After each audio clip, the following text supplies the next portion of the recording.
সিপিআইএমের প্রতীক বদল, আমতলায় তৃণমূলের পার্টি অফিসে প্রতিকূল, আমতলার পার্টি অফিসে বৈঠকে অভিষেক।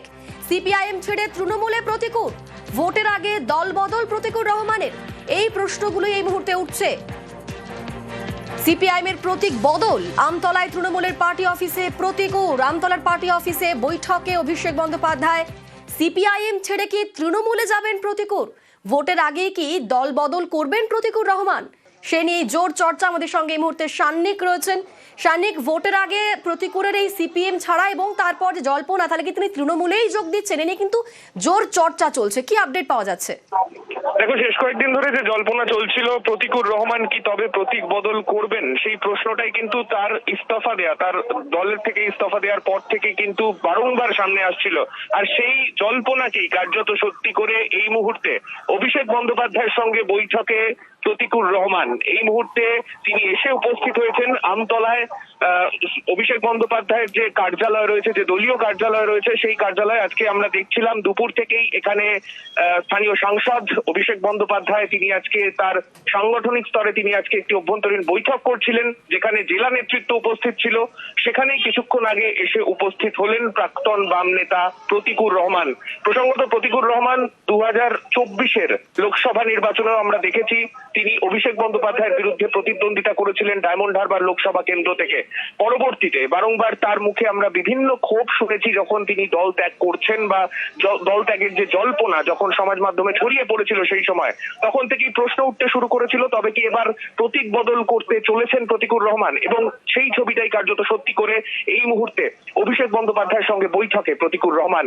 আর কিছুক্ষণের মধ্যেই দল বদল হতে পারে তেমনটাই কিন্তু জানা যাচ্ছে। কিছুক্ষণ পরেই সাংবাদিক সম্মেলন করবেন অভিষেক বন্দ্যোপাধ্যায় এবং সেখান থেকেই একেবারে দলীয় স্তরে একেবারে অফিসিয়াল ঘোষণা করা হবে তেমনটাই কিন্তু জানতে পারা যাচ্ছে। সান্নিক, একেবারেই যে কথাটা তুমি বলছিলে যে 2024-এর লোকসভা ভোটে ডায়মন্ড হারবার থেকে অভিষেক বন্দ্যোপাধ্যায়ের অপোজিটেই তিনি প্রার্থী হয়েছিলেন প্রতিকূল রহমান, আর আজ অভিষেক বন্দ্যোপাধ্যায়ের সঙ্গে বৈঠক করছেন ঠিক ভোটের মুখে। ডায়মন্ড হারবার লোকসভা কেন্দ্র শুধু নয়, একেবারে বলা ভালো এসএফআই এর বা সিপিআইএম এর সাংগঠনিক স্তরে তার নেতৃত্বের আমরা বিভিন্ন সময় বিভিন্ন ছবি দেখেছি, বিভিন্ন জায়গায় তার কাজ আমরা দেখেছি। সেইখান থেকে সিপিআইএম দলের প্রতি তার ক্ষোভ তিনি শেষ কয়েকদিনে উগরে দিয়েছেন বারংবার।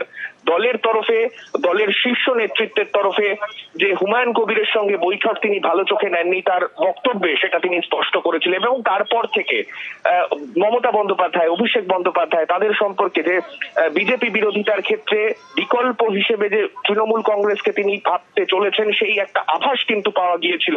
এবং তারপরেই আজকে যে ছবিটা আমরা দেখতে পেলাম আমতলায় অভিষেক বন্দ্যোপাধ্যায়ের যে দলীয় কার্যালয়, সেখানে আজকে যখন অভিষেক বন্দ্যোপাধ্যায় তিনি নিজে বৈঠকে ছিলেন জেলা নেতৃত্বের সঙ্গে, সেই সময় সেখানে এসে উপস্থিত হলেন প্রতিকূল রহমান। আর কিছুক্ষণের অপেক্ষা, যে জল্পনা চলছিল সেই সমস্ত জল্পনার অবসান হতে চলেছে। এখনো পর্যন্ত যেটা খবর, আর কিছুক্ষণের মধ্যেই একেবারে দলীয় তরফে অফিসিয়ালি ঘোষণা করা হবে। আমাদের ঠিক সেই দিকেই নজর থাকবে। পিছলে পরে কলার খোসার কথা বলে কলার খোসা এই জন্য রাস্তায় পড়ে থাকলে তুলে নিতে হয়। আর তেমনি যদি কেউ কলার খোসায় হোক, বানের জলে হোক, যদি কেউ পড়তে যায় সহযাত্রী সহমর্মী, তখন তাকে হাত বাড়িয়ে তাকে ধরতে হয়, তাকে বাঁচানোর চেষ্টা করতে হয়। এটা খুবই বেদনাদায়ক। আমার কাছে নতুন প্রজন্মের একটা ছেলে মেয়ে পার্টির, অনেক পার্টিকে ইনভেস্ট করতে হয়, মুভমেন্ট, আন্দোলন, সংগ্রাম, প্রচার। তারপর আমরা চাই এটা থেকে পার্টি যাতে লং টাইম ডিভিডেন্ড চলে। সেখানে এই ধরনের একজন কর্মীকে হারানোর প্রশ্ন উঠলেও আমার কাছে সন্তান হারা হওয়ার শপথ। আমাদের পার্টিতে গত 1.5-2 মাস থেকে কয়েকটা অভিযোগ আসে, আমরা জানতে পারি যে আরো কিছু কন্ট্যাক্ট ডেভেলপ করছে। তখন আমাদের পার্টির প্রক্রিয়া অনুযায়ী, গঠনতন্ত্র অনুযায়ী আমাদের নিজস্ব পদ্ধতিতে কিছু সিদ্ধান্ত গ্রহণ করতে হয়। রতনে রতন চেনে, উনি চেনে হুমায়ুন আর শতরূপ, উনি চেনে নিজের সিট। সেটা যদি সত্যি হয় তাই। কেউ কেউ নিজে জেতার জন্য কখনো হুমায়ুনের সঙ্গে বসতে পারেন, কখনো নওশাদ সিদ্দিকীর সঙ্গে বসতে পারেন, কখনো অধীরবাবুর সঙ্গে বসতে পারেন। পশ্চিমবঙ্গে অন্য কেউ কোথাও গেলে তাকে স্বার্থলোভী বলা হবে। আমাকে অব্যাহতি দিন আমি বলিনি, শব্দটা আবারও পড়বেন, আমি অব্যাহতি নিলাম। তো ফলে উনি রাখলো কি না রাখলো কি যায় আসে? কুমিরও তো কাঁদে। বাংলার প্রবাদ বাক্য যে কুমিরের মরা কান্না। দীর্ঘ 3-4 মাস এই চোখ দিয়ে এত জল বেরোয়েছে যে চোখের মধ্যে আপনি জলের লেশ মাত্র দেখাতে পারবেন না, শুধু ঘৃণার আগুন দেখাতে পারবেন। যে চোখের জলগুলো পড়েছে সেই চোখের জলের মূল্য উনি দিতে পারবেন তো?